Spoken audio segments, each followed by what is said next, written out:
कुछ गरम गरम सवाल है मेरे पास में। लोग मुझे पूछते हैं, देखिए 1 साल हो गया सोनी के साथ मर्जर कॉल ऑफ हो गया है, नहीं हो रहा। लोग भी पूछते हैं, कहीं कहीं है ना अंदर मानते हैं कि अनिल अभी भी है ना सब खत्म नहीं हुआ, बात चल रही है कहीं न कहीं।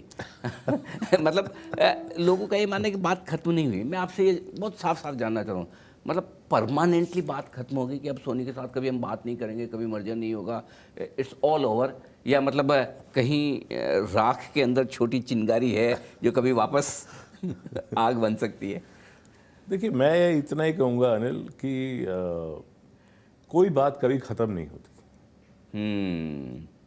आज की तारीख पे सोनी के साथ भले ही मर्जर हमारा फेल हो गया या नहीं हो पाया, जिस भी कारण से, उस पर बहुत चीज़ें हो चुकी हैं, बहुत बातें हो चुकी हैं, तो ज़्यादा उसमें ज़्यादा जाने की कोई आवश्यकता नहीं है मेरे हिसाब से।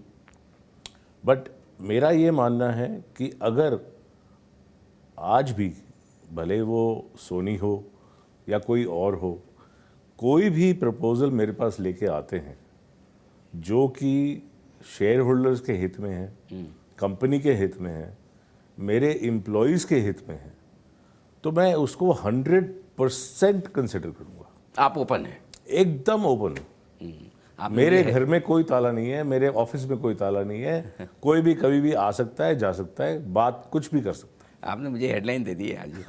बिल्कुल, यानी कि चाहे सोनी हो चाहे कोई और, कोई भी हो, मुझे जो मैंने आपको कहा, मैं फिर से रिपीट करता हूँ, मेरे शेयर होल्डर्स के हित में होना चाहिए, मेरी कंपनी के हित में होना चाहिए, और मेरे एम्प्लॉयज़ के हित में होना चाहिए। ठीक बात है, अगर सबका इंटरेस्ट है तो क्यों नहीं? क्यों नहीं?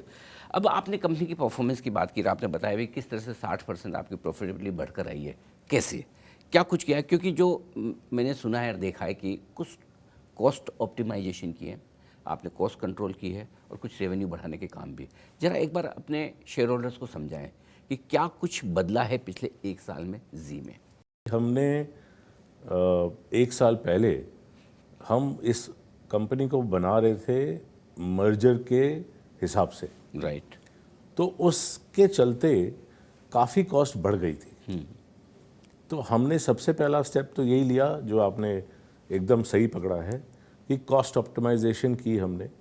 तो पहले 6 महीने 7 महीने उसमें लगे हमको, तो सितंबर अक्टूबर तक हमने पूरी कॉस्ट ऑप्टिमाइजेशन को कंप्लीट कर लिया। अब हम इस पे फोकस कर रहे हैं कि हम आगे ग्रोथ कैसे लेके आए। उसके हमारे 3 पिलर्स हैं। ओके। और हमारे 3 पिलर्स हैं, एक तो कंटेंट का मोनेटाइजेशन, और तीसरा है फ्रूगैलिटी, मतलब सही दाम पे हम बिजनेस कैसे कर सकते हैं। तो ये हमारे 3 पिलर्स हैं जिस पे हम काम करते हैं।